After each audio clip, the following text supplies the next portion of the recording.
I was raised by a Taoist priest. I'm the real heir to the wealthy James family, Candy, who got lost in the mix. But by the 10th day after being recognized and brought back, my family and fiancé forced me to take the fall for Carrie, the fake heiress, ending up in prison for 3 years. After 3 years, the heavy metal gates of the women's prison creaked open. I slowly walked out wearing a tattered dark blue Taoist robe. My knees had been shattered while in prison, and now, with the first spring breeze, it felt like steel needles stabbing into me. I looked down at the red string on my wrist, noting it was nearly broken. I wasn't here to reclaim my place as a wealthy heiress. I was here to sever ties and cut karma. With every suffering I endured, a piece of karma was sliced away. Once the red string snapped, I could return to my Taoist practices. Lost in thought, I heard a mocking voice ahead. Just out of prison, and dawdling around like that. Missing the good prisoner life, aren't you? I looked up to see my fiancé, David, who was one of the ties I needed to sever. David was the only son of the richest man, known for his extravagance and playful lifestyle. At that moment, he was leaning against a Porsche with a cigarette in his mouth, smirking at me. I remembered that David hated me 3 years ago, so why would he personally come to pick me up? While thinking, David casually tossed a bag to me, spilling countless envelopes onto the ground. These 99 breakup letters are my welcome back gift to you. I'm not interested in scrawny things like you. Made you go to prison for Carrie, so that you'd give up on the idea of taking her place as the young mistress. Even though we were promised as kids and you're the real deal, Carrie is the only one I want as my wife. I froze. I'd never thought of taking anything from Carrie. I moved my cracked lips but said nothing, just knelt down slowly, picking up one letter after another. 97, 98, 99. Holding the thick stack of breakup letters, I dug into my pocket and took out a sachet.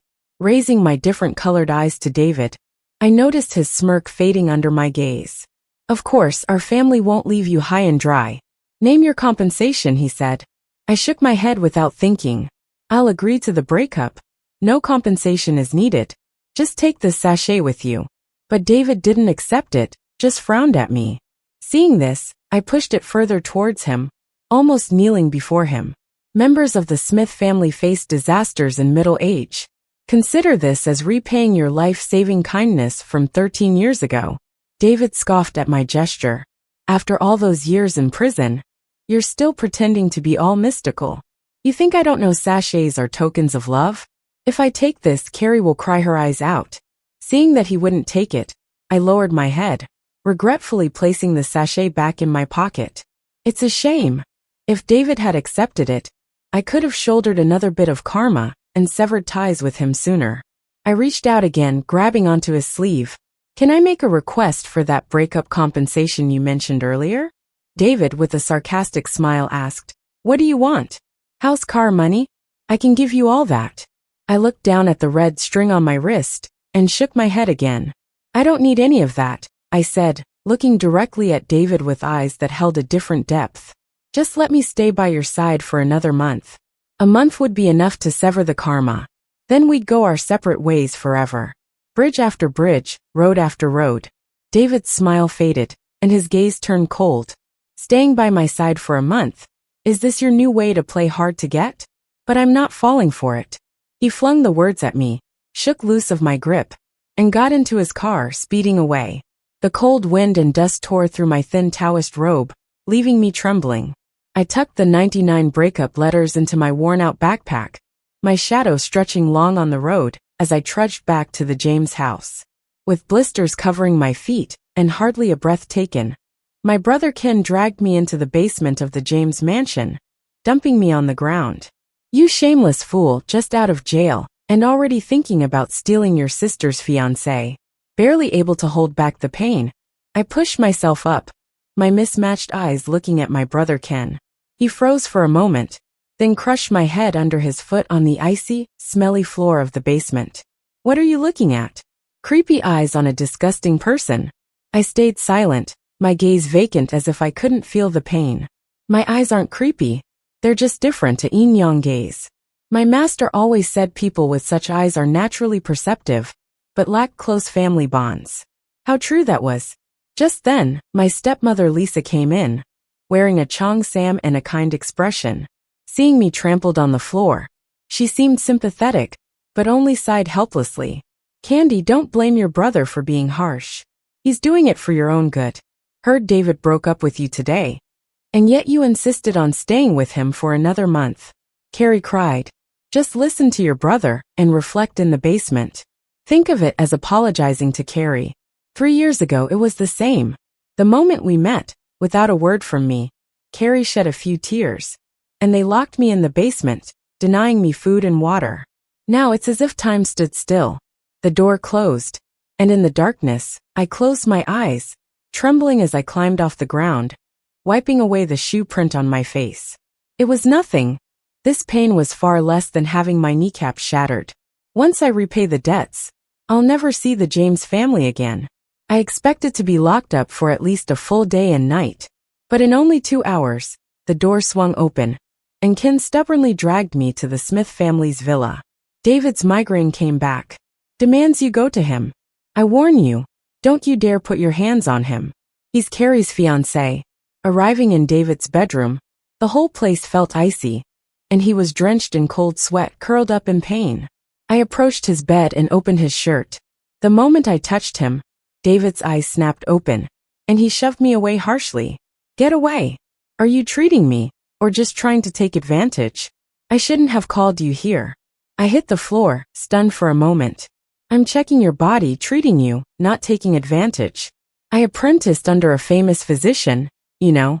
Your grandfather once stood at the foot of the mountain for 3 days, offering $1 billion reward just to see him. Let me help you. You'll know with just one try. I'm pretty skilled. I finished speaking, and was just about to pull out my acupuncture kit. With a loud splash, a pot of cold water is dumped on my head. Ken throws the teapot fiercely, then roughly grabs me by the hair, dragging me outside. You're such a disgrace, he says. I don't have a lying, deceitful sister like you. Everyone in town knows about the miracle healer, the prestigious Taoist in a purple robe. He can predict lifespans and future events. But the old man who raised you? He's just a regular short village guard. Stop trying to elevate yourself.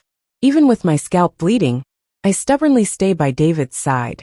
Please just let me try once, I plead. I promise I won't hurt you. I'm begging sincerely, as if I'll keep hoping no matter how badly I'm treated. 3 hours later, as dawn breaks, I return to James' house, pale and staggering. I used the Ghost Gate 13 needles to treat David. He finally falls asleep. The process saps my energy, and I'm exhausted with nothing to eat. Back in the basement, I collapse onto the small bed and fall asleep. Finally, I sever some of the ties of causation. A sharp pain strikes me, and I'm yanked out of bed, instantly awake. Ken throws a dress at me. You saved David. He's having a birthday party tonight at 8, and specifically invites you. Dress up well. Don't embarrass us. At 8 p.m., at the Smith family's villa banquet hall, I immediately head to a corner to grab food. I just want to eat quickly and leave, but I sense someone trying to tap my shoulder. I turn to dodge, seeing Carrie's hand in midair, her eyes momentarily flashing with malice. She withdraws her hand, her chin lifted defiantly. You think being a sycophant will make David like you? Carrie taunts. David, Ken, and the James family all belong to me. You'll see. Before she's done speaking, Carrie screams and pours her drink on herself. Everything changes so fast. I haven't even swallowed my cake when my brother rushes over and kicks me hard in the stomach. I crash into the champagne tower, glasses shattering, glass cutting my skin. Blood gushes out, startlingly vivid. Under everyone's gaze, I stand up from the glass shards despite the pain. My dress, soaked with wine and blood, clings to me, revealing too much. Still, Ken isn't satisfied. He pulls out a belt, bullying Carrie right under my nose. I'm going to teach you proper manners. He strikes with the belt, the crocodile leather opening wounds with each lash. My dress tears, exposing more of my body. Ken keeps hitting me. I clutch my chest, feeling the burning pain as my clothing disintegrates. Flashes of red marks cover my arms, and I bite my lip to endure the humiliation. Breath heavy around me, eyes sticky and invasive. Finally, Ken tires. Candy, have you learned your lesson? Still dare to bully Carrie? If you do, I won't just beat you. I'll punish that idiotic old man who taught you to. Suddenly I look up at him, ice cold. They can mistreat me but not my master. I wipe the blood from the corner of my mouth. You're no brother of mine. The first day back at the James house, you threatened me. Said you'd only consider Carrie a sister. The second day, you broke my bowl. Said I wasn't good enough to eat with you. The third day, you shoved me into the pool, nearly drowning me. With what right do you teach me manners? The crowd whispers. Their gazes at the family change. Ken's face flushes. He raises the belt again. Shameless brat. Still not enough disgrace. He swings the belt, and I instinctively close my eyes. The hit never came. David grabs Ken's wrist, his expression cold. Ken, this is David's house. Are you trying to wreck my party? He pushes Ken aside, picking me up and carrying me upstairs. Surprisingly, he takes me to his room. In the bedroom, David gently places me on the bed, frowning at the sight. Why so stubborn? He asks. If he hit you, why didn't you call for help? Call who? I ask. Ken is my brother after all. Who would intervene? I stay silent, fiddling with the red string on my wrist. I don't need anyone's help. I can fight back. But I want to sever emotional ties and leave this place. Every pain thins the string. Every thin string cuts another tie. Lost in thought, David drapes a shirt over me. I look up to see him staring at my back. A pang rings in my heart. The old scar is from when I was attacked by a beast 13 years ago. And he saved me. Does he remember? Soon, David withdraws his gaze. Rest here. I'll take you home later. With that, he leaves, the door clicking shut. I keep looking at the door. Something's off about David tonight. He usually wants me far away. Why bring me to his room and give me his clothes? Instinct tells me not to entangle with him. I put down his shirt and head downstairs. As I turn the corner, I hear the elder's announcement from the stage.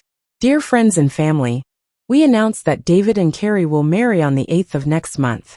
You're all invited. In the spotlight, David, so perfect and destined, was meant to be my husband. My heart aches with a sudden loss. I take a deep breath. Force myself to look away. David and Carrie getting engaged is for the best. This way David and I can cut off all ties. Just then, I heard a mocking laugh from ahead. Heard David's marrying Carrie. And you rushed over? You shameless little. Other people's business interests you so much? I glared at Ken. He paused, then sneered. What are you staring at? Keep it up, and I'll gouge your eyes out. Get lost, don't stand here annoying me. I shifted my gaze and walked away. There's still a distance between David's place and mine.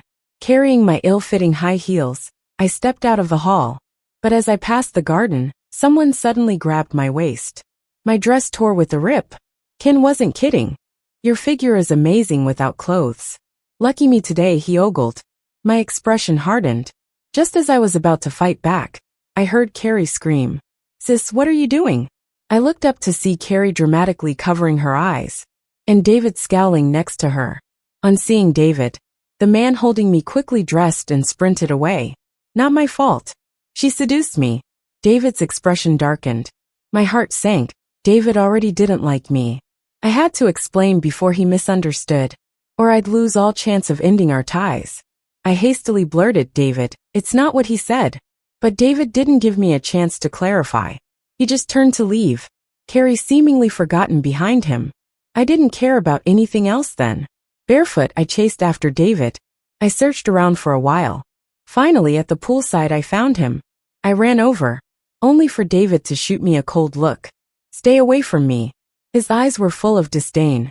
My chest tightened, my grip on my clothes growing tense. David, I didn't allure him. I was set up, he was sent by my brother. But David cut me off with a scornful laugh. Ken would never bring someone to harm his own sister. Why not? I retorted bitterly. 3 years ago when Carrie hit someone, Ken was the first to frame me. Now humiliating and beating me at parties, why wouldn't he? Thinking those things through wasn't useful now though. Taking a deep breath, I stood firm. I'm telling the truth. What will it take for you to believe me? David glanced at me, pointing to the pool. I heard you can't swim. This pool's over 30 feet deep. Jump in without rescue, and I'll believe you. Before he even stopped speaking, I jumped in without hesitating. A splash echoed, water engulfing me. I struggled, fighting the sensation of drowning. I heard a faint shout, "Candy, are you crazy? Can't swim, yet you jumped. Is this for me?" A moment later, strong arms pulled me out. As I lay by the pool, coughing, I looked up at David. Cold wind made me shiver uncontrollably. "Do you believe me now? I didn't seduce anyone. I will do anything for you. Please, let me do something for you." Under the light, I hadn't realized my true face was exposed. David seemed momentarily astonished, swallowing hard before avoiding my gaze. Recovering, he draped his jacket over me. "Even like this? What can you do for me?" Before I could respond, he picked me up, carrying me to his car and driving home. His car stopped at the doorstep. With his help, I got out, only to meet Carrie coming down the stairs, face twisted in anger. As I thanked David quietly, Ken grabbed and dragged me to the basement door. "You trash, you still dare to flirt with David?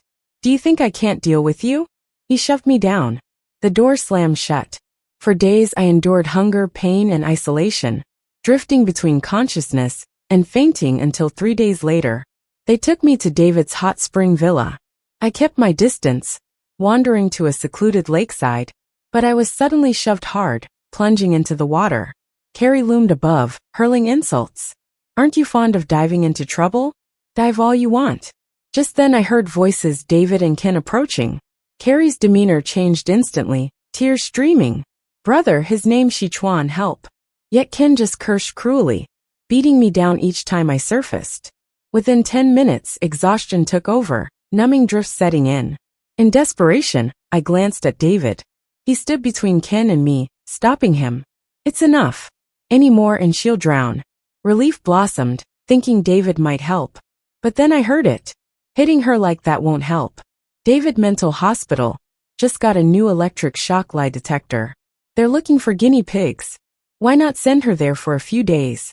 With just a word from David, they put me, someone with no illness, in the mental hospital. David specifically instructed them to take good care of me. In the electric therapy room at David Mental Hospital, the oppressive cries of pain came with the sizzling sound of current. I kept getting shocked into unconsciousness, then splashed awake with cold water. I lost track of how many times this was repeated. Through the extreme suffering, I even thought about fighting back. But then, looking at the fragile red string on my wrist, I held back.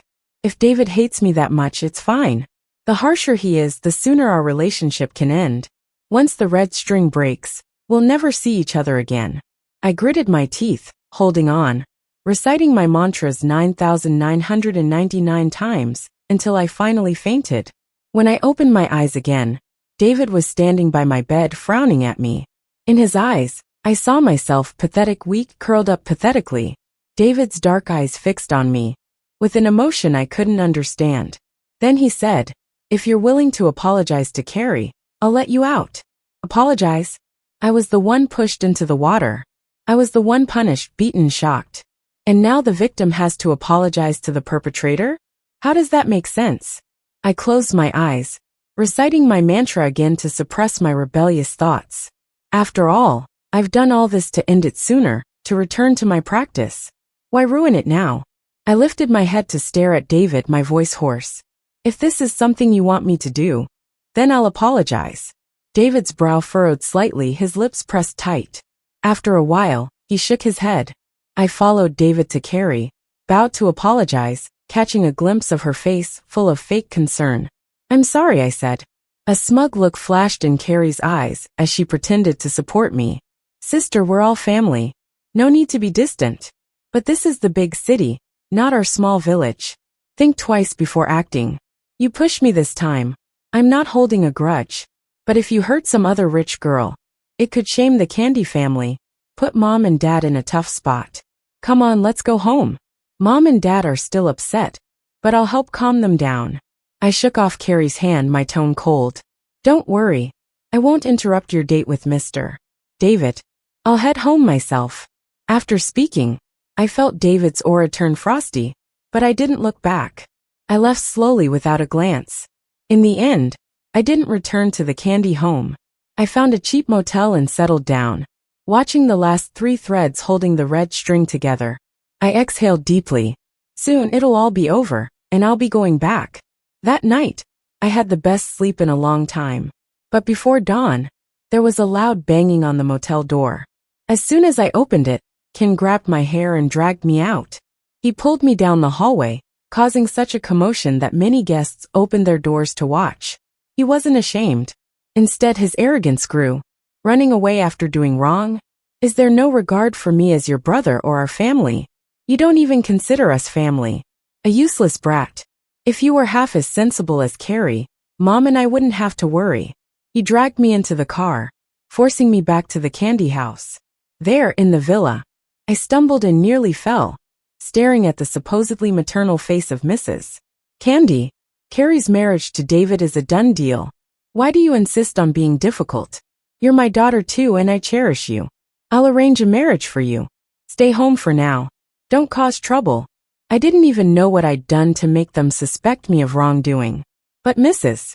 Candy, just like before, gently scolded me and then left with Ken. Only then did I manage to stand up, pain throbbing through my reopened arm wound. Despite Mrs.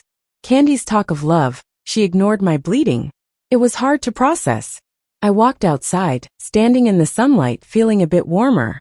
Before I could relax, though, David approached again. He looked at me, frowned, and grabbed my hand. Why don't you treat your injuries? Doesn't it hurt? His tone seemed caring, concerned. But all my pain came from him. I pulled my hand away and covered up with my sleeve, noticing David's forehead vein pulse. I hurriedly asked, what about you? Does your head hurt again? Want me to do some acupuncture? He frowned deeper, looking strange. You're hurt, yet you're still thinking of treating my headache? Do you really like me that much? I avoided the question. As long as it's something you want me to do, I'll do it. Even helping Carrie is fine, if it's your wish. Before David could reply, Carrie suddenly stepped out, clinging to his arm. Sister, is that true? I heard if you tie the lover's knot on the highest branch of the fortune tree on Mount Dingyan, you'll be blessed with eternal love. Would you help us? I looked at David. Our eyes met, and he said nothing, but I took that as agreement. Sure, I nodded. I'll go to Mount Dingyan and tie the knot for you. I wish you all the happiness.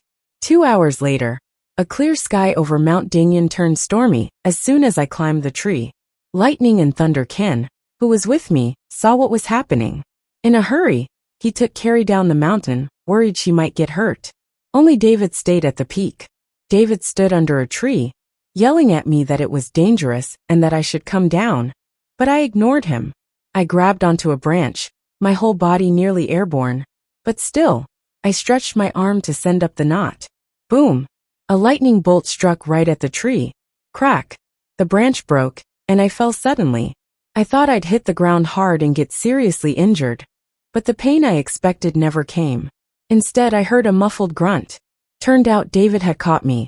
Our eyes met, and his were filled with anger like I'd never seen. Do you like me that much? Enough to risk your life? I looked into his reddened eyes and was speechless. I never said I liked him.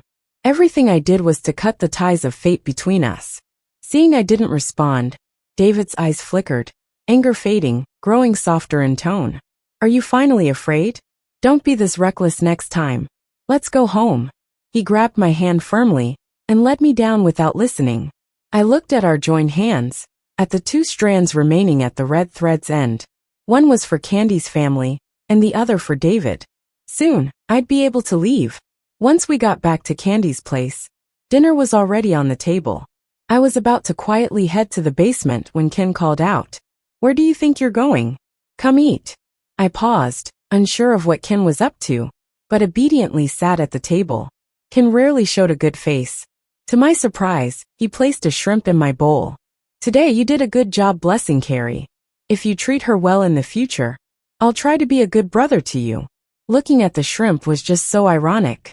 I'm allergic to shrimp. Seeing I didn't start eating, Ken eventually lost patience and shattered my bowl on the ground, spitting ungrateful. The Candy family doesn't owe you. Eat or get out. Around us, Carrie watched smugly, and Candy's mother looked disappointed. It was as if by not eating the shrimp, I'd committed an unforgivable crime. Glancing at the red thread almost split, I knew I couldn't leave yet.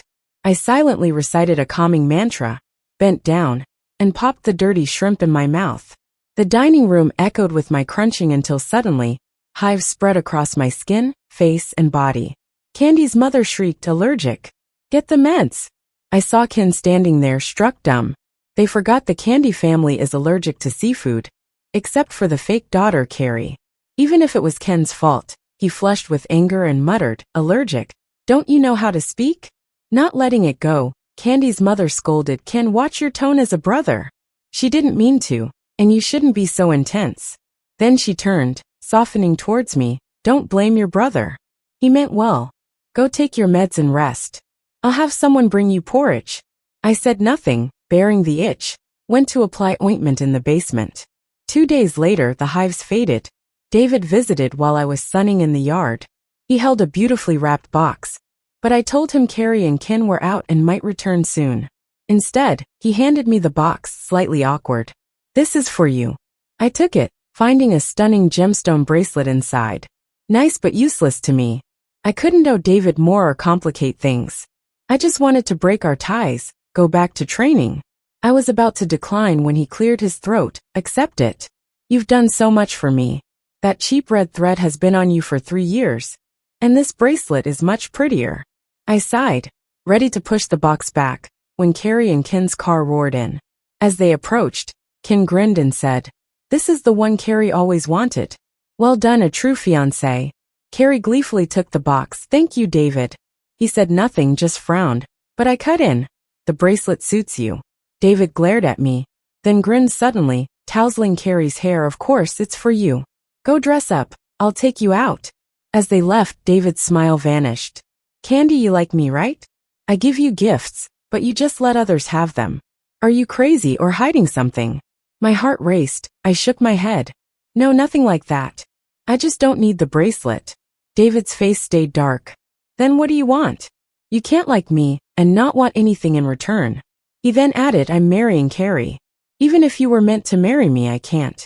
I gazed into his eyes and carefully said, "Before you get married, let me do something for you." "Anything?" David was taken aback.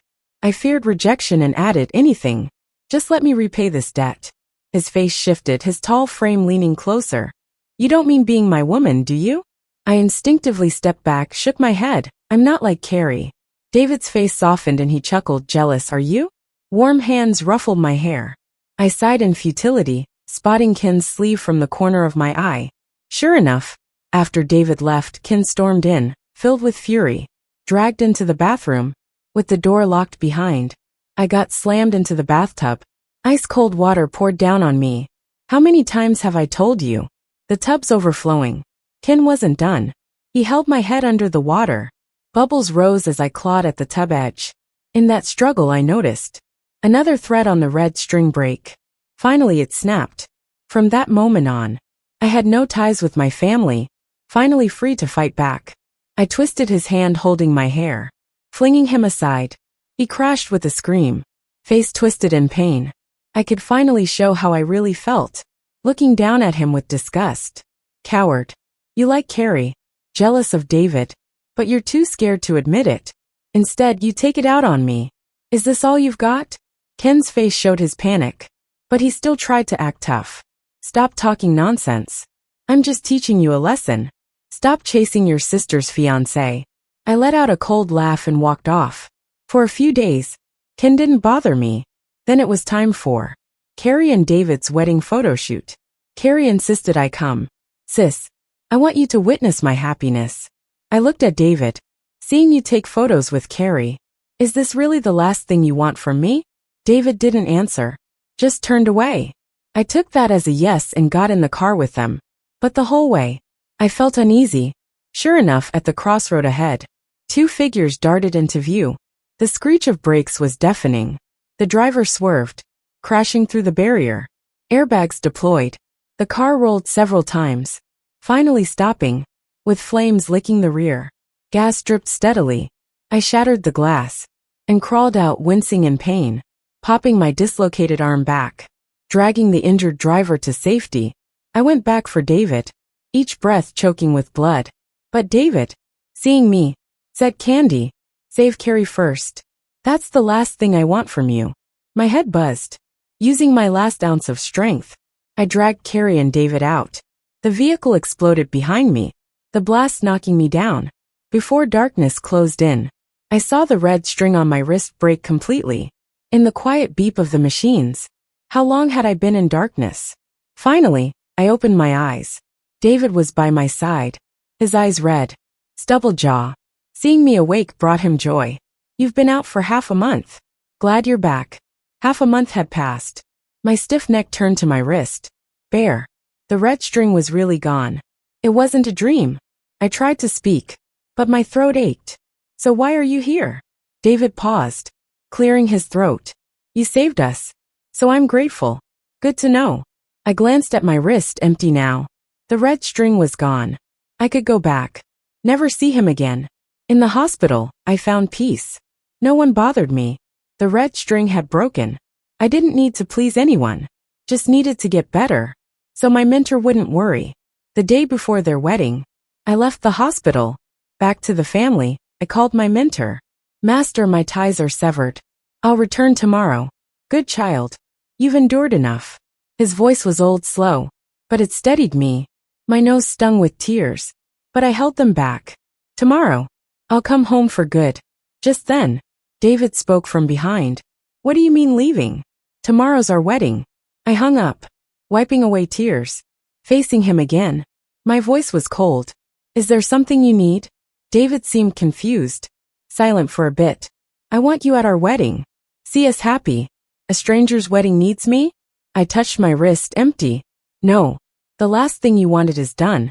I won't attend. David looked blank for a moment. Maybe because this was my first refusal. He avoided my eyes and left. I thought I'd leave peacefully. But that night, the dark basement was bustling. Sis, come to the wedding tomorrow. I want your blessing. Maybe you won't see me. But don't you want to see David? I kept my face blank. I wish you well. But I don't want to see you or David. Carrie hadn't left when Ken appeared. Just like before. Handing me a dress, sounding awkward. They owe you their lives. You have to go. This is the dress. Don't embarrass us. Still I refused. Not going won't disgrace us. Ken fumed. Don't think you can act high and mighty. You have to go. He even tried to grab me. But Mom stepped between us. Carrie beside her. Don't you have decency as a brother? Candy, listen. Tomorrow isn't just Carrie's wedding. David owes you. Tomorrow we'll find you a match. Your reputation was bad before. This chance is rare. Looking at the three of them, I felt nothing. If my reputation is so bad, let's just break ties. Mom trembled, tearful. Candy, you're my daughter. A piece of my flesh. Her eyes suddenly turned red. Sis, do you still like David? But David doesn't like you. Forcing something won't end well. Before he could finish, I cut him off. This has nothing to do with David. I looked straight at Mom and Ken, asking once more, if we're breaking family ties, I won't be your daughter, or your sister. So can I skip the wedding then? Ken lost it upon hearing that. He threw the dress on the floor, sarcastically angry. Don't think I don't know what you're up to. You think pretending to cut ties with us will make Carrie give up David for you? I'm telling you, keep dreaming. You want to sever ties? Go ahead. I'd love to see how you do without the family. With that, he slammed the door, pulling Carrie along. Mom just gave me a disappointed look and followed. She didn't say anything, but her silence spoke volumes. Fine, it's settled then. We're no longer family. The three of them paused, but no one turned back. The next day, the wedding procession from David's family arrived quickly. I changed back into my dark blue hemp robe, took nothing with me, and left empty-handed, just like when I first came here 3 years ago. I made a point to sneak out the back door, but unexpectedly ran into David. He approached, looking unhappy. Why are you dressed like that? And where's the red string that was on your wrist? I followed his gaze and calmly said, it snapped. David visibly panicked, suddenly speaking as if desperate.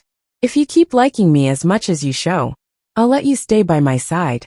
It was weird hearing David talk like that, like he was grasping at me, knowing today might be our last encounter. Yet I wasn't interested in an argument. I smiled and pointed behind him. Your bride is over there. She's waiting for you. David glanced back, seeing Carrie in her white wedding gown, eyes full of tears. He changed his expression fast. and said, "Since you're not coming to the wedding, wait for me at home. When it's over we'll talk." Then he hurried to Carrie. The luxury car slowly drove on, wedding march playing all the way. I watched the tail of the car, then turned to head the opposite way. Goodbye, David. Our ties are severed. Karma fulfilled. Never meeting again might be the best for us. David looked at Candy's empty seat, lost in thought. 1,000 ideas flashed in his mind. He suppressed his growing unease, stubbornly convincing himself Candy just couldn't handle him marrying Carrie. It's fine, he thought. After the wedding, he'd explain it all to her. Carrie glanced down the path of his gaze, caught a glimpse of Candy's former seat. Her eyes darkened slightly, but she still put on a forced smile. "David, what are you looking at?" He snapped back, feeling uneasy for a moment, but quickly composed himself. Smiling at Carrie, "Nothing, let's continue." He assumed Candy would show up once the wedding ended, but as the last guest left, Candy was still nowhere to be seen. Finally, he couldn't hold back his anxiety. He found Ken drunk in a corner, still trying to drink straight from a wine bottle. Ken's face was flushed to his neck, eyes misty. Still he grabbed David's collar, slurring, "Carrie's my most precious sister. You better treat her right. Love her well, or you'll answer to me." David ignored his words, clutching his wrist urgently asking, "Where's Candy? Did you come with her? Do you know where she went?" Ken just stared blankly for a moment, then suddenly stood up, shoving David. "You're asking about Candy? You married Carrie, now treat her right. Why are you asking about other women? Don't think I don't know what you're planning, David. You want both, huh? Well, you can't. Candy already cut ties with us. So I only have one daughter. Only one sister now." David's ears buzzed at cut ties, grabbing the unstable Ken's collar, eyes filled with urgency. "What do you mean cut ties? What happened?" he asked as if realizing something, roughly pushing Ken against the wall, face hardening. "What about Candy? Why cut ties? Did you hit her again?" "Ken, she's your sister. How can you do this over and over?" Maybe it was something David said. Ken started laughing with a hoarse voice. "Sister? She's no shameless brat of mine. You know she's always liked you? Jealous of Carrie, didn't want you two married. We asked her to come to the wedding, and she said she'd only come if we cut ties with her. Huh. I'll see just how a runaway jailbird survives without this family. Not 3 days, and she'll be back crying to me." Ken's reddened eyes were full of anger, words full of insults. David didn't care for them, rushing out of the wedding grounds. He drove, searching all the way toward the city, but found no trace of Candy. She'd only been out of jail a month. Where could she have gone? David frowned, slightly regretting. If only he had paid more attention to her during the ceremony, maybe they wouldn't be in this mess. What if she had been the bride? Would she have stayed? He was thinking as he mindlessly reached the spot of last incident. The broken railing was repaired now. Underneath, the trees still showed the scars from falling vehicles. David stopped the car, walking down step by step. Candy loved him so much. Even injured, she came to save him. She even listened to his plea to rescue Carrie first. How could she leave? How would she bear to leave? David paused mid-step. A thought suddenly crossed David's mind. There aren't many places Candy could be. Could she be waiting for him up ahead? With that thought, David picked up his pace. The sky was getting darker. The entire forest was eerily quiet. Not even a bird chirping. "Candy, Candy, are you here?" For some reason, David felt a chill down his back. His shoulders seemed heavy. There's a dull ache at his temples. He shook his head and stubbornly moved forward. Suddenly he stepped on something. Immediately, he felt every hair on his body stand on end. It sent shivers down his spine. He swallowed hard. Slowly he lifted his foot. Half buried in the dirt lay a piece of red string. David, suppressing the weight he felt, bent down to pick it up. The end of the string was uneven. It looked like it had been worn down slowly over many years. There were burn marks on it, likely from a vehicle explosion. It was Candy's bracelet. It might still be fixable. He thought about giving it back to her next time they meet. She'd definitely be thrilled. With this in mind, he carefully placed the red string in his jacket pocket. The oppressive weight on him vanished. He felt noticeably lighter. He had no idea this was the last time this destiny would protect him. Meanwhile, Candy had just woken up, drinking bowl after bowl of tea. The legendary healer, who refused to leave the mountains for any reason, watched her with a warm smile. All right, slow down. His hair and beard were all white, but he stood straight without a hunch. His face was wrinkled, but his eyes were bright and clear, not a hint of tiredness. His vitality was far beyond that of ordinary people. Looking at the Taoist priest who had raised her, the cloud hanging over Candy's mind finally cleared. She took a deep breath and leaned on her grandfather's knee. All her feelings boiled down to one simple statement. Grandpa, I missed you so much. His aged hand patted her head. It's all in the past now. Now that things with Ken are settled, Candy is free. I've healed your knee. From now on, you should just focus on training here. Don't worry about the mundane world. Candy sat up straight and nodded solemnly. The next day at the villa, Carrie, the new bride, sat on the sofa crying non-stop. Her mom hugged her, gently comforting her. All right, Carrie, stop crying. You and David are married now. You've got a long journey ahead of you. No need to rush things. Ken, who had a hangover, was pacing angrily in the living room with his hands on his hips. I seriously don't get it. What the heck is wrong with David? It's his wedding night, and instead of being with his new wife, he's in the study fiddling with some bracelet? I think he's lost it, gone nuts, or been bewitched. Who knows what kind of charm that Candy has put on him? That girl. When she gets back, I'm definitely giving her a piece of my mind. But Carrie started crying even harder after hearing this. Through tears she sobbed, Mom, Ken, do you think? When Sis said she wanted to cut ties with the family before she'd attend the wedding, could it be that she already had a plan? Mom raised an eyebrow, puzzled. A plan for what? Carrie wailed. Maybe she planned to ditch us and run off with David. That statement hit Ken like a ton of bricks. His fist slammed into the door frame, cursing, what a piece of work she is. I knew there was no way she'd give up our family's wealth and break ties. Turns out, she's still after David. Mom looked equally disgusted. A wild girl like her would only embarrass us. Once she's back, we need to straighten her out. Don't want her doing anything dishonorable that'd bring us shame. Then with her face full of sympathy she cuddled Carrie. The heart and soul of mine. Don't be sad, sweetheart. Ken looked at Carrie's distressed expression, feeling a painful sting in his heart. This was his precious little sister, his pride and joy. How dare Candy make Carrie so upset? His anger grew. Ignoring the throbbing pain in his right hand, he turned towards the door with resolve. But his mom called him back. Where do you think you're going? Ken was seething. I'm gonna find that shameless Candy and drag her back. We can't have her ruining Carrie's happiness. No need for that, his mom disapproved, her face hardening. Let her experience hardship outside. Even if David's being stubborn, his family has dignity. When she broke ties, she was so tough, right? Let's see how long she can keep it up. Yeah, let her starve a bit out there. She needs to learn just how good she had it with us. Ken returned in frustration. No one noticed that Carrie, in her mom's arms, had a twisted, eerie smile. Another face, like it was breaking free from a cage, interchanged with Carrie's face. And that face resembled the girl who died 3 years ago in the accident caused by Carrie. On another side, David spent all night fixing the broken red string. As soon as he headed downstairs, he stumbled upon Carrie's tear-filled eyes. He paused. Why are you crying, Carrie? Carrie sniffled, wiping away non-existent tears with forced resilience.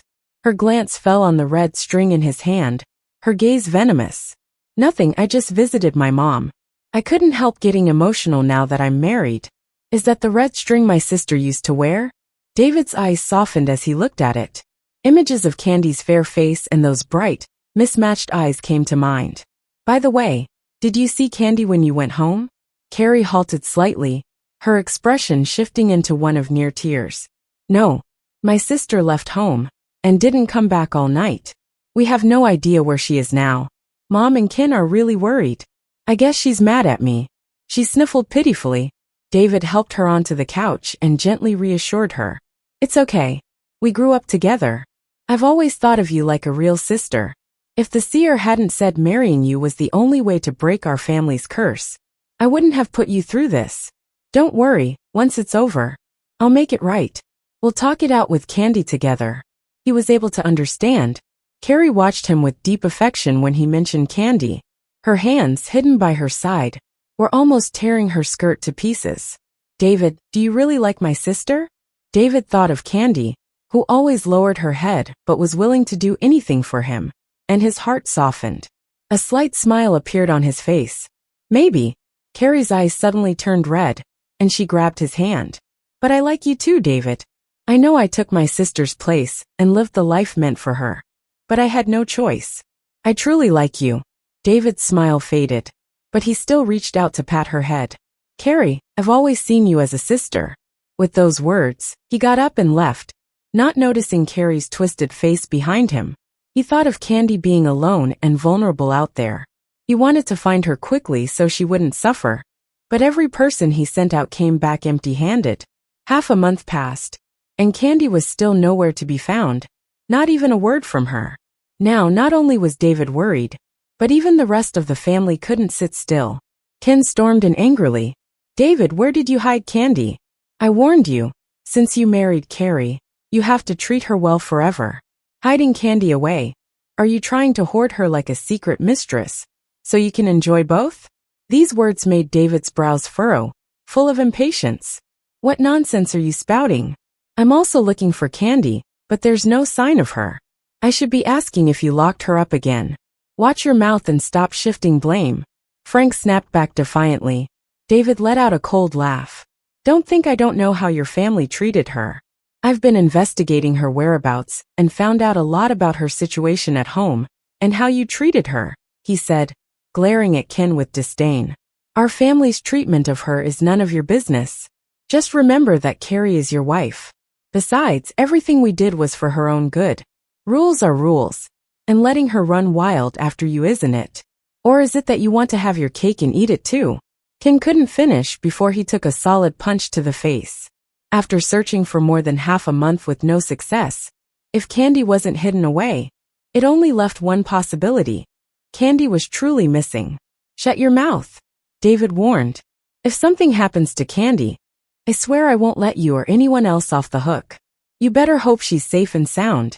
Although David was usually nonchalant, he rarely showed such fierce determination.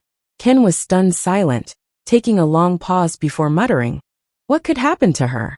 She's just a penniless girl. Who would want anything from her? Despite his words, David had lost the desire to continue arguing. He strode out, phone in hand, calling his assistant. Check where Candy was before she returned home. I need her full details. Half a month later, Candy, wearing a navy blue robe and carrying a medicine basket, came down from the mountain delightedly. As she approached, she noticed a row of luxury cars parked not far away. It wasn't unusual. Every year countless wealthy people came to see her grandfather for fortune-telling or life-saving medicine. Those reaching this place were filled with desires, yet often left unfulfilled. She paid little mind, making her way inside until a tall figure blocked her path.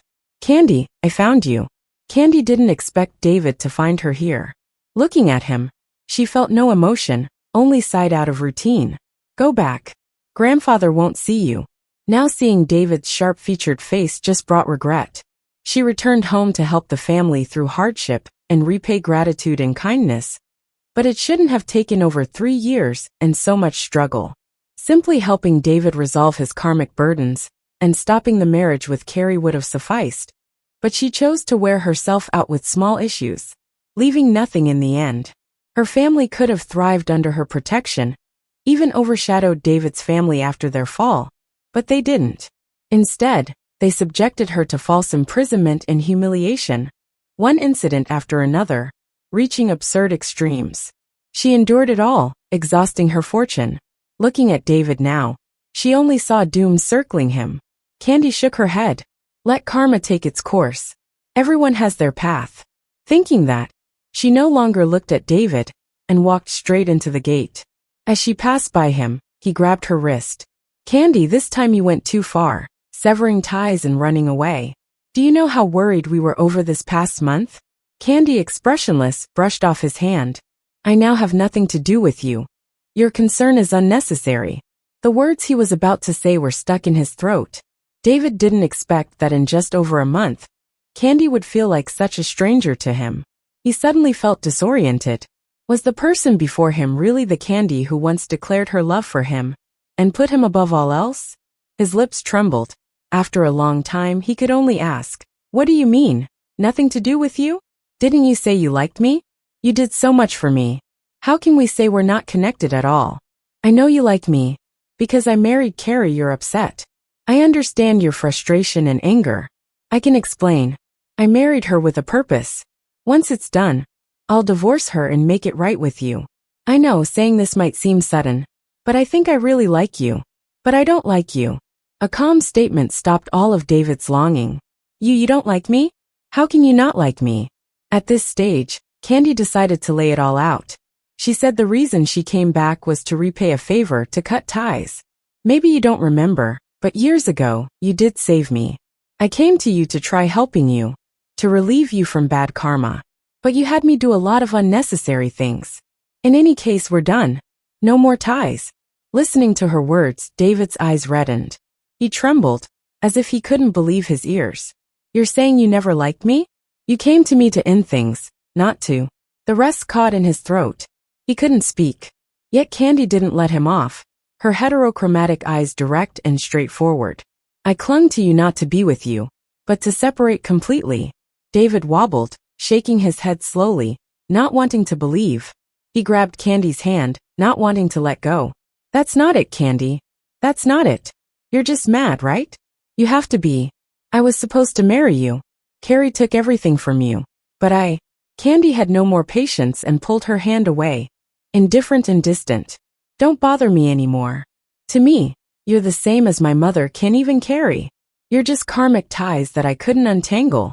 I gave you opportunities, helped you with what you wanted to do. Don't come after me anymore." She turned and walked towards the mountain. Yet David, in disbelief, pulled a red string from his pocket, offering it like a treasure. "Candy," he shouted. "Look, it's the red string you used to wear. After the accident, it broke, but I fixed it. I wanted to return it." Hearing this, Candy started to run. The next morning, Candy rose early for her studies, thinking she'd made herself clear before. David, being so proud, should be thoroughly disappointed, lose interest, and stop pursuing her. To her surprise, when she disappeared into the mountains, David was waiting at the foot. The prestigious cars were gone, leaving him alone with cigarette butts at his feet. His eyes ringed with exhaustion, red and bloodshot, stubble darkening his chin, making him look worn. Seeing Candy, a small smile spread across his face as he pulled the string from his pocket again. "Candy, you're here." This string, seeing it, made Candy remember all the times she was mocked, forced to take the blame, humiliated, beaten, locked up without food. Instinctively, she stepped back, her eyes full of apparent disgust. David, seemingly hurt by her look, trembled, eyes filled with fragile confusion. Why is someone who would risk everything for her just a month ago suddenly so cold? Seeing his confusion, Candy coldly spoke. "This red string symbolizes my karma with you and that family. After the car accident that saved you and Carrie, everything was severed. Bound by it, I had no choice but to follow you, willingly doing anything you asked without resistance. It was because of this that I agreed to take the blame for Carrie. Because of this, I willingly went into that asylum, even with the torturous electric shocks, never resisting. Do you think it's because I liked you? No, I just wanted to be free of you. So stop doing meaningless things." Clicking, David struggled to take a step forward, disbelief in his eyes. "How could you suffer electric shocks? I sent you to the asylum to protect you. Who knew Ken would turn crazy and do what he did? I told them to take good care of you." Candy lowered her eyes, her voice emotionless, simply stating facts. "They did take good care of me. I was shocked until I fainted, woken up with cold water, over and over, until unconsciousness. That's how they took care of me. Thank you. Because of you and your simple, ineffective requests, our karma cut off faster." With that, Candy turned and walked away. Behind her, there was a thud as something heavy hit the ground. She turned to find David collapsed. Candy felt a surge of helplessness. David was destined not to die. If she left him here, it would create a whole new karmic cycle. So she dragged him to an old courtyard at the foot of the mountain she shared with Sam, her old Taoist mentor. 3 hours later, David lay with acupuncture needles all over his back, even in crown points on his head and soles. Once she finished needling, Sam, the old Taoist, stroked his white goatee, smiling in praise. Not bad, not bad. I worried you regressed while away, but didn't expect your acupuncture to be this skilled. The young can surprise us. Candy smiled. In those 3 years, even in jail, I helped many with massage and healing. I even formed good relations from it. Though Candy's family, thinking she suffered there, didn't realize her life in jail was much better than at home. Despite dealing initially with those holding grudges against Carrie, smashing her kneecaps, her time there in terms of food, accommodations, and people far exceeded anything she'd known at home. So when he got out of prison, he kept himself looking skinny and didn't treat his leg injury. He didn't want people to think he was living it up too comfortably and cause more trouble. In fact, his medical skills didn't fall behind. Instead, they got faster because he saw more patients. As they say, misfortune and fortune lean on each other. Blessings and woes are intertwined. And sometimes you benefit from a disaster. Old Taoist priest Sam frowned as he looked at the creepy aura around David. He curiously nudged Candy with his elbow. You were down the mountain for 3 years. Besides going to prison, didn't they have you do anything else? Why does his karma keep getting heavier? Talking to the Taoist grandpa who raised him, Candy wasn't so cautious. He bluntly said, didn't do anything right, just got into a mess. After thinking for a moment, he added, maybe that's the real reason why my family's fortunes are almost gone. Just thinking about that brat Ken made Candy shake his head. If Candy's family really did get a step up and handed things over to someone like Ken, it'd be a disaster. All bark and no bite and reckless, that's just a recipe for disaster. How could a family have hope with such an heir? While lost in thought, he heard David cough a bit. Candy turned to see that he had woken up. Taoist Sam tapped his head lightly and said with a laugh, hey kid, remember me? I held you when you were little. David looked astonished. He had no idea who the old man in front of him was. Sam didn't mind. He just laughed.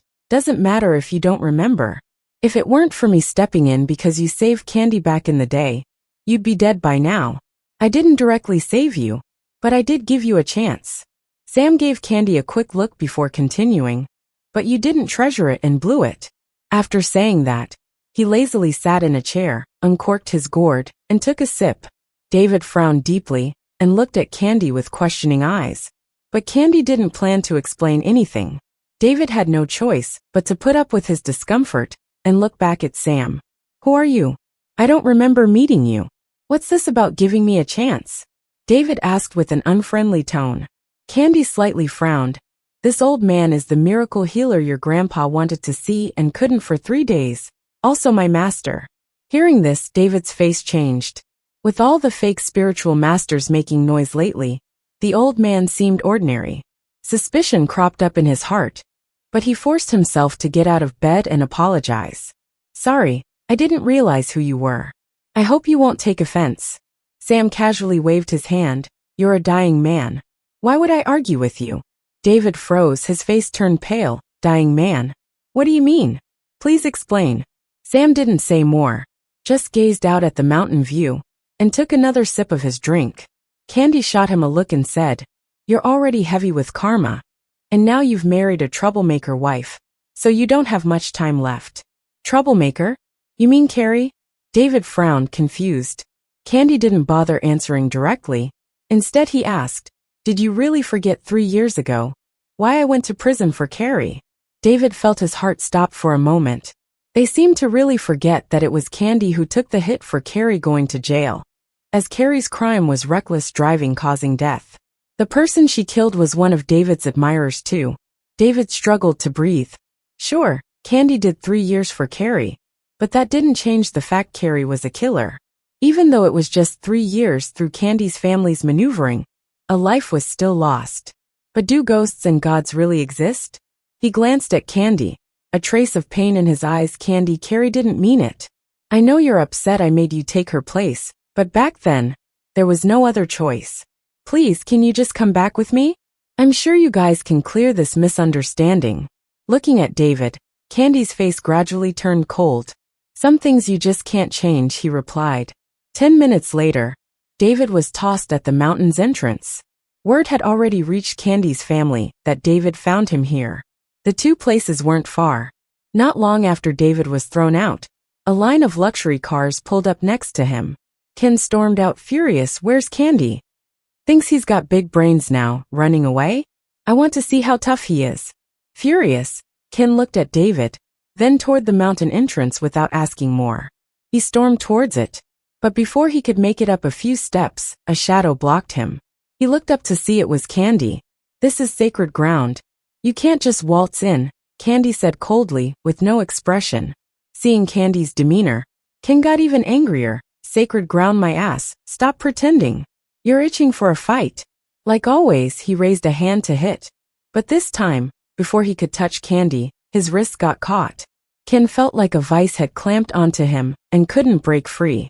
In front of him was this petite girl, but she had incredible strength.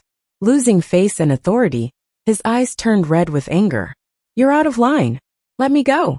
He stubbornly lifted his other hand, and slap. A loud slap echoed at the entrance, leaving Ken stunned. Never in his wildest dreams had he imagined Candy daring to hit him. You actually dared to hit me? Before Ken could finish his sentence, two more loud slaps landed on his face, and it started to swell up. Ken's mom, seeing this, shouted angrily, how dare you? You ungrateful brat. How can you hit your brother? She started to move forward, but Candy just gave her a cold look, and she stopped in her tracks. She couldn't quite describe the feeling. It was like a chill running from the soles of her feet straight to the top of her head, freezing her in place like an icicle. But more than fear, she was shocked. How did the timid Candy, who had taken every insult and beating for 3 years, suddenly gain such an imposing presence? Could it be true that he really was the little master of those purple-robed masters? Were they not frauds? But how was that even possible? He was so young. How could he have such deep skills in Taoism? Candy withdrew his gaze and kicked Ken down from the hill gate. He pulled out a handkerchief, wiped his hands, and his clear voice rang out for all to hear. Mrs.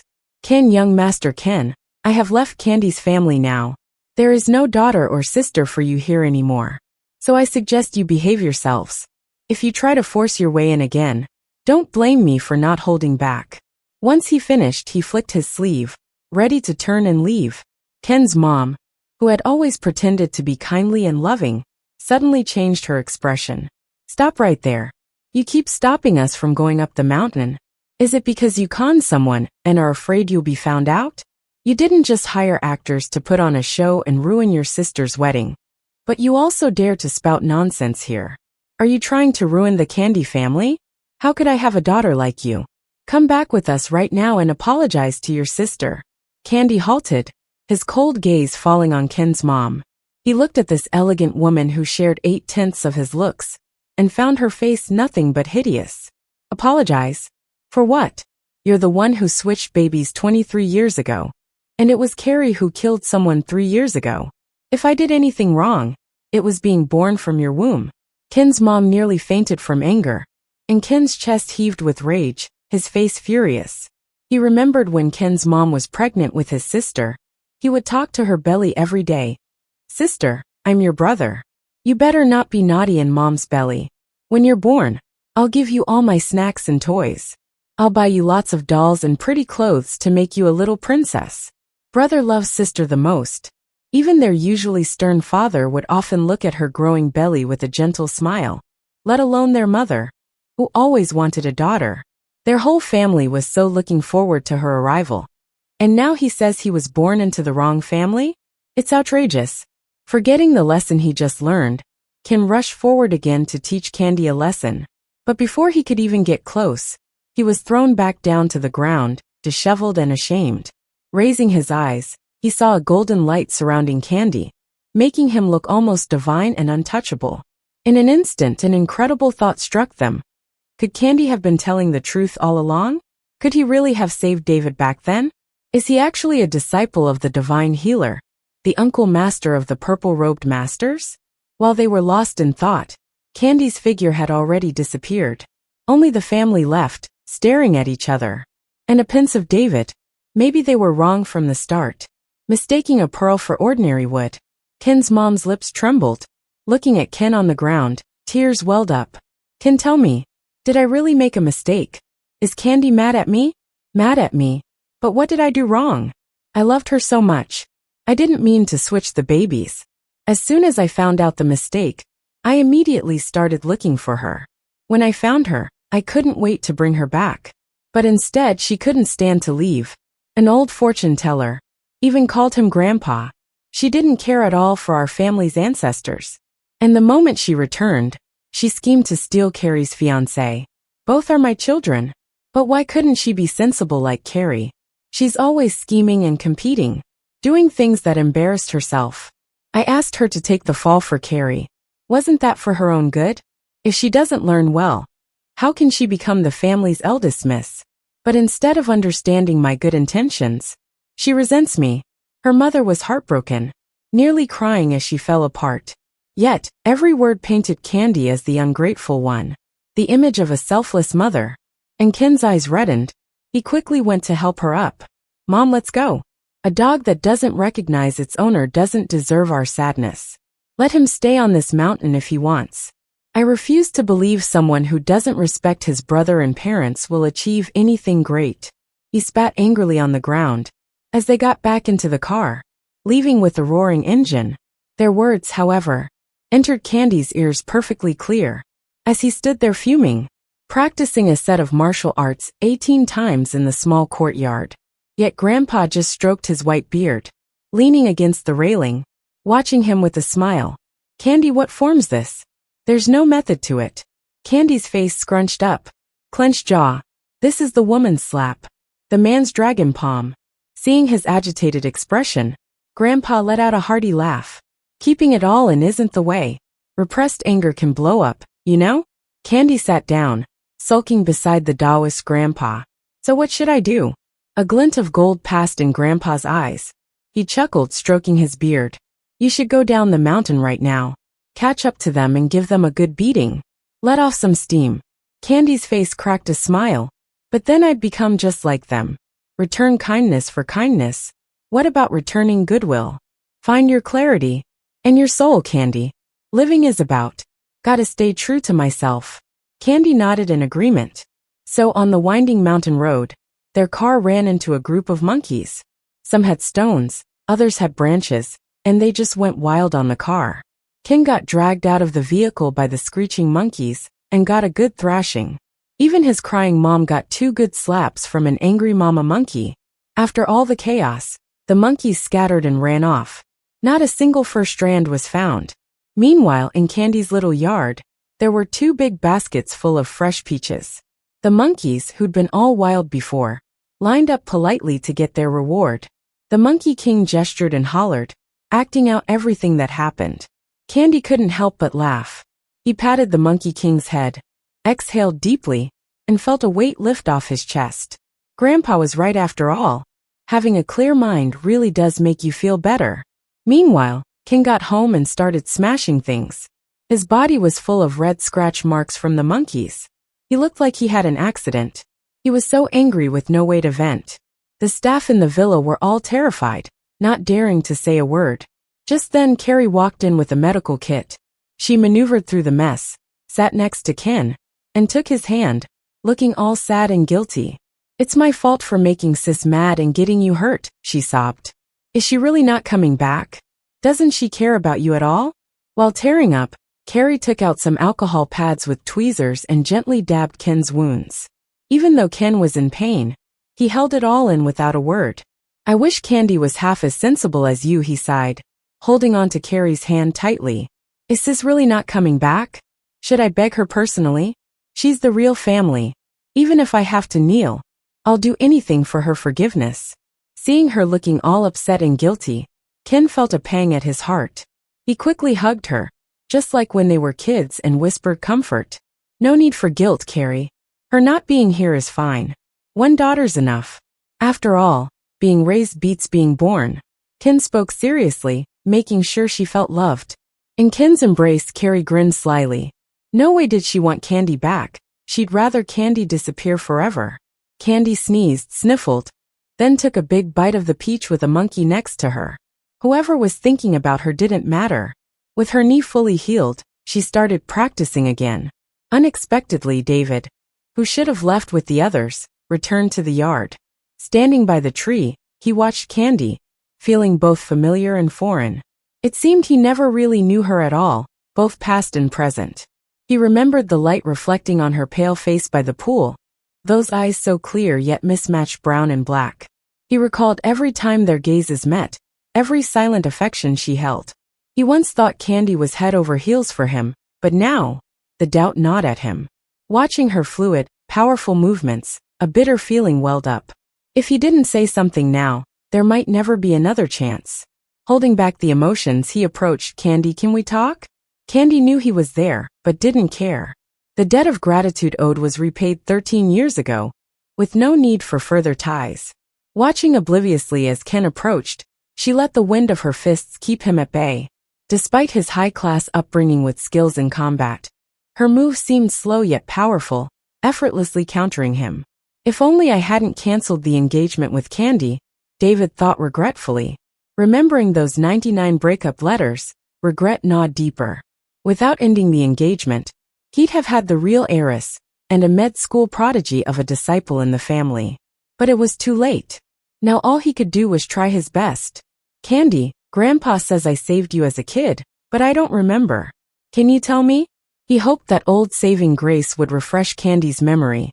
Even if marriage was out of the question, at least have the legendary healer mend him. However, Candy didn't reply. After completing her martial sequence, she calmed down, turned and coolly replied, "Forgotten things aren't worth remembering. You saved me, and your debt's repaid. No need bringing it up again. You're leaving, whether you mention it 800 times or not. Don't waste your time." David's face burned red, grinding teeth out of embarrassment. His energy sapped, he softened his tone. "Do we really have to talk like this, Candy?" Candy's expression stayed distant, without a sliver of concern. "There's nothing to discuss." With that, she turned away, leaving David behind like air. Monkeys above, tired of the show, sneakily tossed peach pits at his feet. More followed. He couldn't dodge them all, got hit, and feeling embarrassed, left hastily. Inside the house, Candy watched him go, her eyes thoughtful. The karmic ledger settled, her debt was due. No room for idle bullying. 3 days passed, and Ken's wounds mostly healed to scabs. Suddenly, police barged into the long, quiet villa. Calmly, he buttoned up his shirt and descended the stairs. "Who are you guys? We'll let you in. Do you even know where you are?" Facing the people who suddenly broke into his house, he felt a moment of panic, but quickly calmed himself down. After all, nothing major had happened at home recently. The police officer in charge just flashed his badge. "Hello, we're from the police. We received a report. Carrie was involved in a hit and run 3 years ago. Sentenced to 3 years in prison, but never served time. Instead, someone else did. Please come with us to the station to provide information." Ken was instantly alarmed by this. He loudly objected. "That's impossible. 3 years ago it was Candy who hit someone. She already served time in prison. You've got the wrong place, the wrong person." The two officers exchanged a glance. "The one who reported this is Candy. You need to come with us right away. Otherwise, we'll have to take action. The complainant is Candy." Ken's eyes widened in disbelief. "No way. You guys have got it wrong, officer. Let me tell you, Candy's character is terrible. She loves playing tricks, acting jealous as hell. She must be jealous of Carrie, so she filed a false report on purpose. You've got to arrest her, punish her severely." After Ken's outburst, Lena and Carrie came downstairs. Seeing the police, Carrie's face turned pale. She hid behind Lena, looking worried but unable to hide the smugness in her eyes, deliberately stirring the pot. "Mom, why are there so many cops here? Did sis get into trouble again?" The police noticed her, immediately stepped forward. "You're Carrie, right? You're suspected of the hit and run 3 years ago, and bribing officials to escape legal consequences. That's a criminal offense. Please come with us." Hearing that the police were here for her, her face went white as a sheet. The smugness was gone. Speaking in a stutter, "Officer, you've got the wrong person, right? I never did a hit and run 3 years ago. You mean my sister? She's already served time." The police had no patience left to explain again. They took hold of her arms and cuffed her. "We don't wrongly accuse good people, and we don't let the bad ones go. Whatever you have to say it in the interrogation room. Seeing this, Lena rushed to intervene. What are you doing? That's my daughter. You have no solid evidence. How can you just arrest her? The police, with no choice, raised a hand, keeping him back. We have a report from the victim, Candy. In the report, she mentioned bribing officials, which involves you. Come along. Seeing both Carrie and Lena about to be taken away, Ken got desperate again. He spread his arms to block the door. You can't take them. Candy's the bad one. You should be arresting her. The police ignored him, dodging past him, about to leave. He reached out, grabbing the officer's shoulder. The officer turned back with a stern look. Are you trying to assault an officer? If you're that unwilling, you can come too. As Carrie and Lena cried out, Ken reluctantly withdrew his hand, watching helplessly as they were taken away. He lingered outside the station for days, but couldn't even see Lena or Carrie. David's phone was unreachable, and Ken's father was abroad, unable to return. The more he thought, the angrier he got. Drove through the night, stormed into Candy's yard, pushed the door wide open. Candy, like she'd expected him, calmly sat by the table. Candy, are you out of your mind? What are you trying to do? Get Carrie and Mom in jail like you? Candy looked up, gazed at him coolly. Yeah, just like you said. Ken wasn't expecting her to admit it so plainly, his temper rising further. Angrily pointing at Candy, he cursed. If I'd known you were such an animal, I should have dumped you in a ditch back then. Candy smiled, unfazed, mockingly, quick to admit it, not pretending to be the good brother anymore. Lena always thought she lost the child. But that wasn't it, was it? Didn't you purposely leave me in the woods? Why? Jealous of the attention your unborn sister got? Ken, you're always so ridiculous. Ken's hand shook as he pointed, a look of shock in his eyes. You knew. You always knew. You came back for revenge, didn't you? You're here to get back at us. Candy clapped her hands, stood up, scoffing. Was that ever hard to figure out? Carrie was brought back by you. You suggested changing her name too. It's hard to believe you had nothing to do with losing the child. You knew from the start that Carrie wasn't your sister. And you've always hated me. What I'd like to know is, why raise Carrie to be so spoiled? To rely on you so much? Don't tell me you've always liked the sister you brought home? Ken's face flushed with shame and anger. Candy knew the truth about the past. Spilling the beans, he shouted. What do you want? If you've got a problem, it's with me. Mom and Carrie are innocent. Candy sat back down, poured herself some tea. Innocent. I didn't make up the bribery charges. As for Carrie, she was the one who killed someone. You made me take the fall. So I did. But I never said I wouldn't fight for myself. We're done. But there are dues to be settled. After all the humiliation and suffering I endured. As she spoke, her hand dropped to her knee, looking thoughtful. Carrie grew up spoiled by you all. In front of David and you, she's sweet and sensible, always aiming to please. But behind the scenes, who knows how many bad things she's done. I ended up in jail for her. That first night, someone stomped on my knee until it was crushed. They dragged me off the bed, covered my face with a wet towel, silenced me with something in my mouth, and held me down, keeping me from making a sound. Each kick, I could hear the crack of my bones. I still had hope for you back then. I called and asked for help. But what did y'all do? Stayed silent for 3 years. The one who hurt me got more years added to his sentence. He's got about 10 more years before he's out. Now that Carrie is in, she'll be keeping him company. By the time he's out, maybe she won't be. Candy spoke so casually, but Ken felt a chill run down his spine. You really are wicked, he said. I threw you away and was right to do it. Just wish I'd drowned you in the toilet, so you couldn't have grown up and hurt people. Candy let out a cold laugh, but said nothing. She was abandoned, taken back, abused, and expected to take the fall. Now she's the one blamed for everything. How does that make sense? She once hoped for love from her parents and siblings. But what did she get? Locked in the basement, blamed for someone else's crimes, beaten and scolded. Why'd she have to suffer? She just set things right. And now they call her wicked. To her master, she had the purest, most perceptive eyes. Yet to her family she's wicked. What a joke. Candy almost felt grateful to Ken for abandoning her.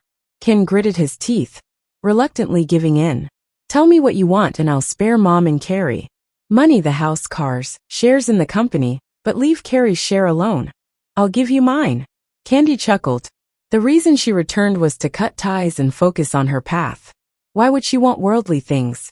If she truly wanted, her skills could get her more than they could offer. Their meager wealth and silly shares held no appeal. She just wanted justice for what's happened. She's dealt with her karma. Now it's their turn. I want nothing from you. You just need to pay for what you've done, Candy said with chilling ease. Ken felt a sweat chill his back. You really want Carrie in jail? Do you know that would ruin her life? Haven't you done enough by wrecking her wedding? How can you be so cruel? Candy's icy stare pierced him. Carrie's situation is because of you, she said. Ken's fury almost overpowered him, his body trembling. He wished he could treat Candy like he used to, but he knew those days were over. After several deep breaths, he bent his legs and slowly knelt down. Please spare Carrie. I'll do anything, he begged. Candy raised an eyebrow. You really do value her, huh? Too bad. You've got your own debts. You can't pay hers.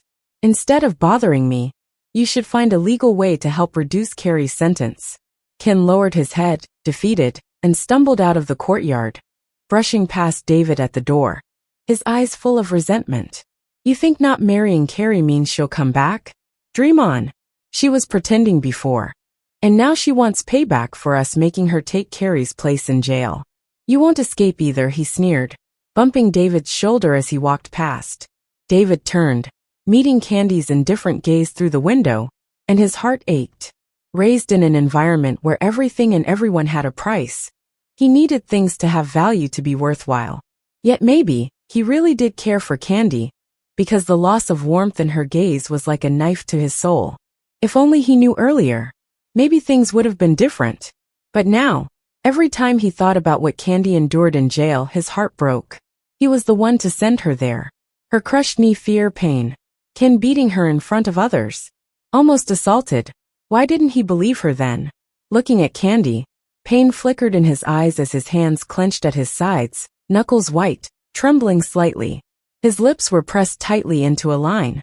After a long pause, they finally whispered, Candy, I'm sorry. Candy held his gaze for a moment before shutting the window, without a word. David stood outside, staring at the closed window, feeling a bitterness he couldn't shake.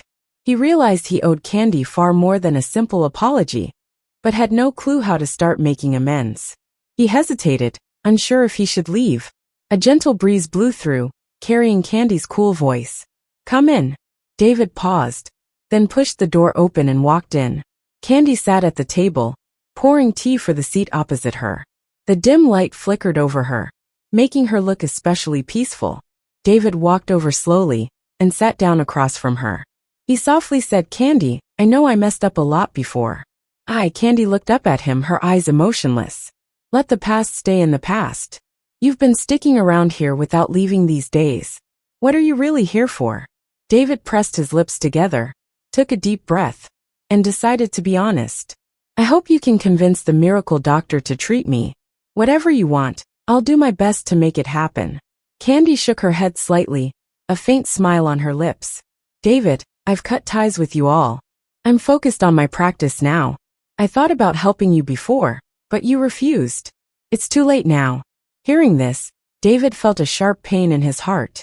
He didn't expect that his past refusal would close all future doors. He looked at her earnestly.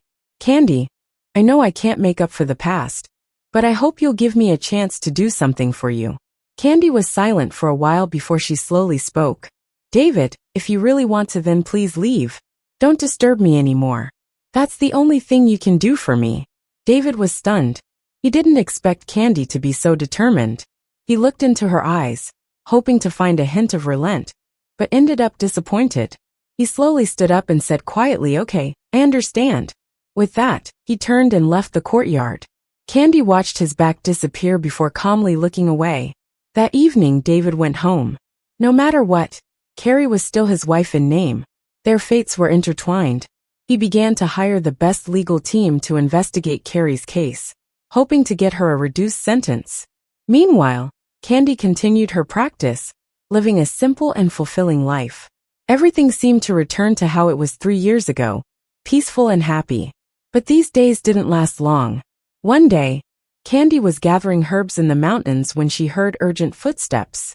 She looked up to see several men in black running toward her. Her heart tightened, and she reacted immediately, matching them punch for punch. A knocked-down man in black got back up, spat blood, and sneered. "No wonder the boss spent so much money on this. You're a tough one. But not today." Candy's face turned cold. Her eyes flashed. And in the next round of fighting, she deliberately left an opening. There were too many men in black. They quickly surrounded her.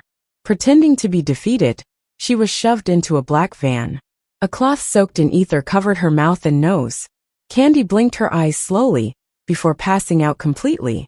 In a dark, damp basement, Candy slowly opened her eyes. She couldn't mistake the place she was now, having been locked up here by kin multiple times before. A cold smile played on her lips. Since they wanted to play, she decided to play along. She feigned weakness, struggling to sit up and leaning against the wall for support.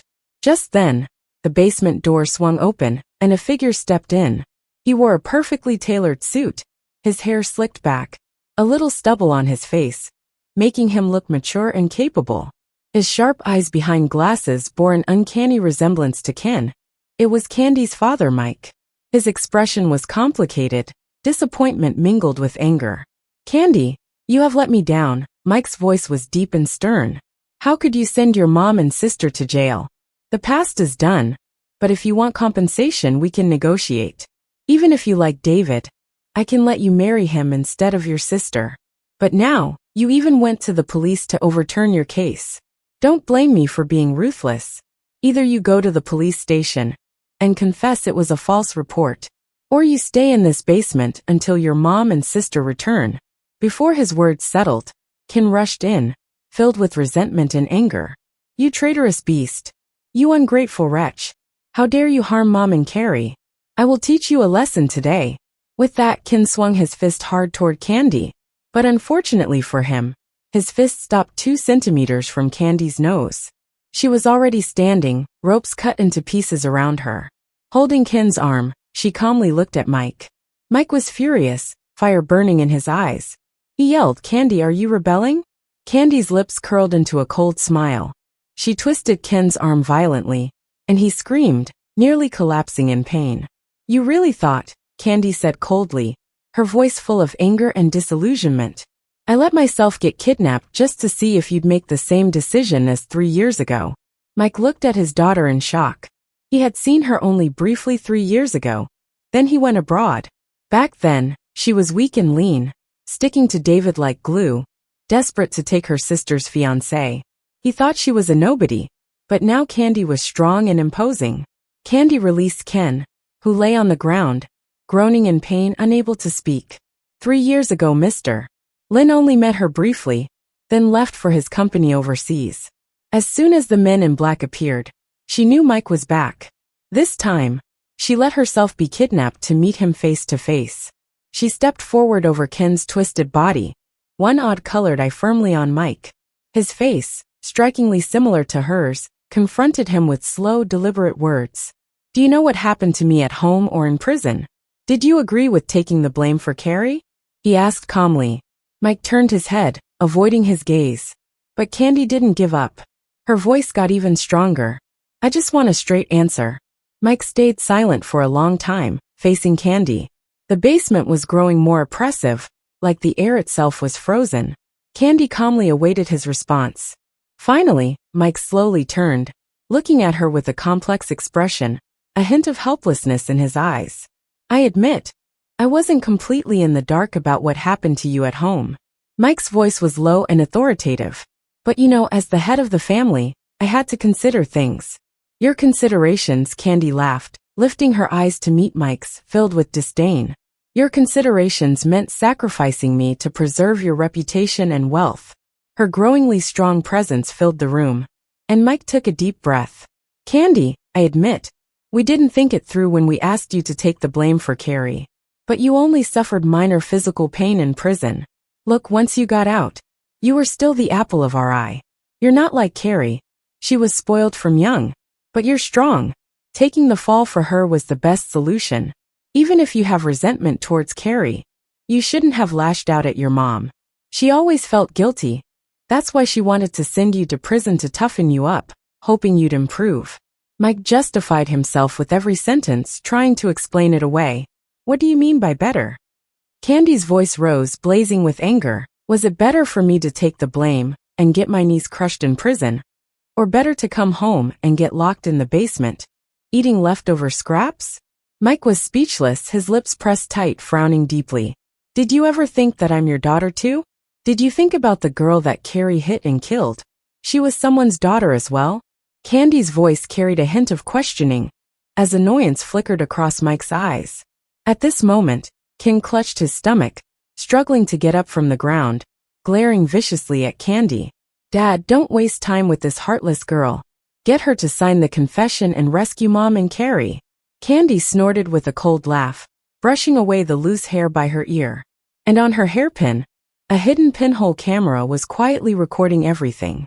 Mike's eyes chilled, gesturing forward, and the men in black surged toward Candy. In less than 3 minutes, the men in black were sprawled across the basement. Even Mike and Ken were tied up to the side. Candy walked out of the basement, using the villa's landline to call the police. They arrived quickly, taking Mike and Ken into the police car. And those involved in the kidnapping were also arrested. Candy pulled out the pin and handed it to the lead officer. Officer, here's the evidence I found in the basement. It recorded my kidnapping and violent assault by my father and Ken, and the truth about taking the blame 3 years ago. Candy's voice was calm and steady, her gaze fearless, showing no signs of terror from the recent abduction. This seemingly fragile girl managed to outsmart her kidnappers and capture crucial evidence. Even the police couldn't help but glance at her in awe. They reviewed the footage carefully, frowning more as they watched. The video clearly unfolded, and after viewing it fully, the officer had a stern face. We will immediately conduct a technical evaluation of this video to ensure its authenticity and completeness, the officer said gravely, with a hint of pity when looking at Candy. Meanwhile, based on the video clues, we will launch a full investigation into Ken's group. If their actions are indeed criminal, the law will not let it slide. His words were firm, and Candy nodded, thank you. Just then the police's phone rang. Candy's hearing was sharp, so even though he tried to avoid it, she heard the conversation. Captain Carey, who committed the hit and run 3 years ago, fell ill in prison. David entered briskly at that moment, his eyes landing on Candy, and the lawyer following him addressed the police. I'm Carrie's lawyer, and I request bail pending trial for my client. Given how urgent her condition is, she needs medical attention right away. The timing of these news was so precise, it seemed planned or prearranged. After all, nobody heard about Carrie's illness in the past 23 years. Candy's eyes locked with David's, full of sarcasm. Surprisingly, David didn't stop them. He looked intently at Candy for a moment, then turned to arrange bail for Carrie. Candy stood there, watching him walk away. She wondered, could David really save Carrie? Could such a well-rooted family truly unravel because of one person? Her curiosity piqued. She sat down on the sofa to wait. A few hours passed, and it was getting dark. Candy lounged on the sofa, feeling drowsy. The door to Ken's villa swung open again as Carrie stumbled inside. As soon as she saw Candy, she collapsed to her knees, bowing repeatedly, tears streaming down. Sister, I was wrong, I really was.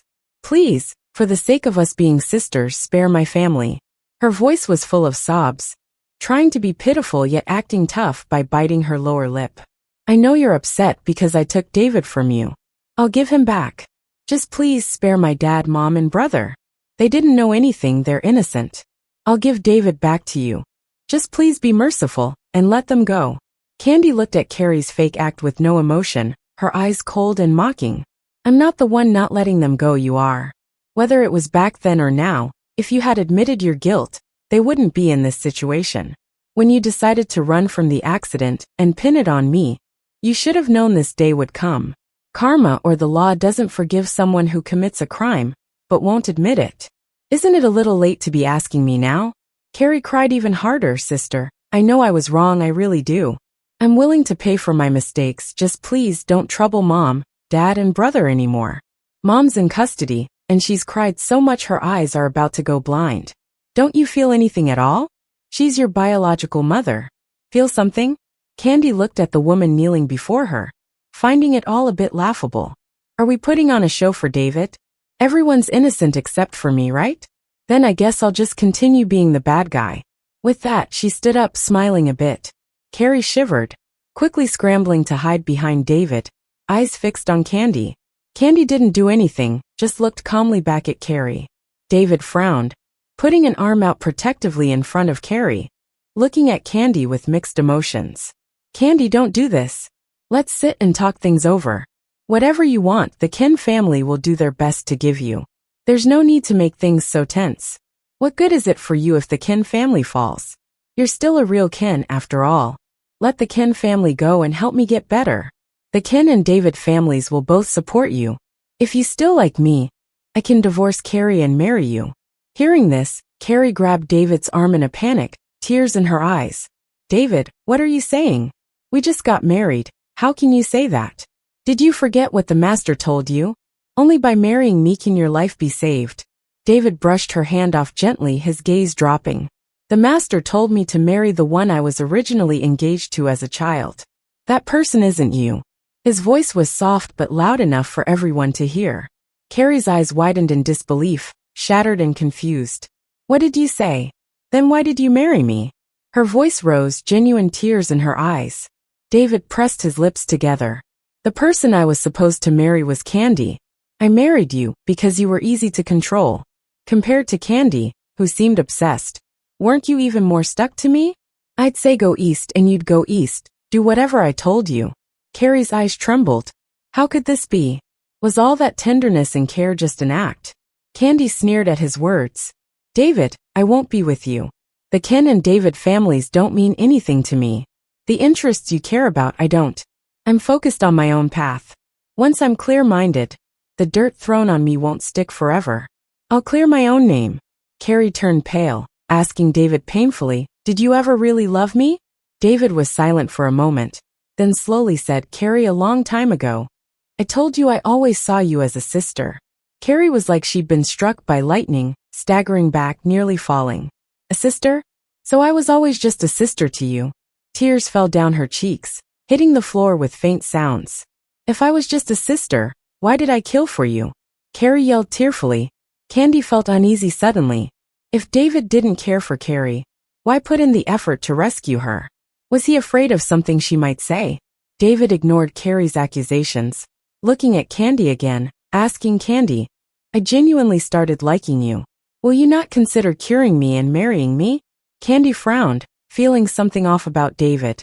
Her instincts went on guard. She demanded coldly, what are you up to? David didn't respond. Inside the Ken villa, silence reigned. Even Carrie's cries faded. She looked at David with sorrow, while his smile grew darker. Candy furrowed her brows. 3 years ago, you killed that girl. It was a matter-of-fact statement. David laughed. You figured it out? Yes, 3 years ago. I orchestrated her death. But don't pity her. She kept coming after me. A scholarship student supported by the Ken family dreaming of being its young lady? Ridiculous. I'm the heir of the Ken Corporation, its only future. How could I be with someone only thinking about love? Just like you once did, always running after me. She'd agree to anything I asked.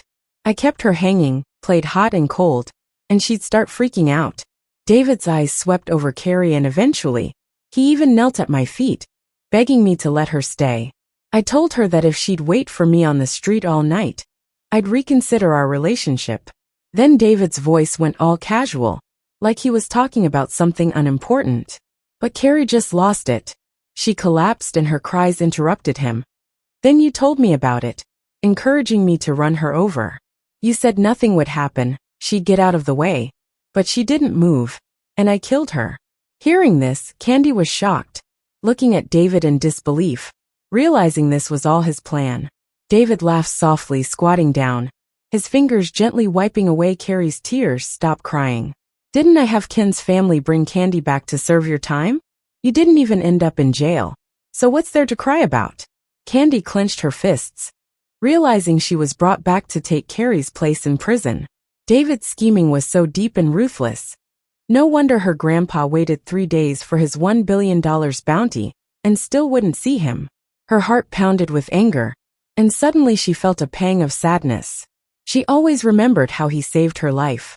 Even though he was wild and reckless, she still appreciated him, thinking he was a good person.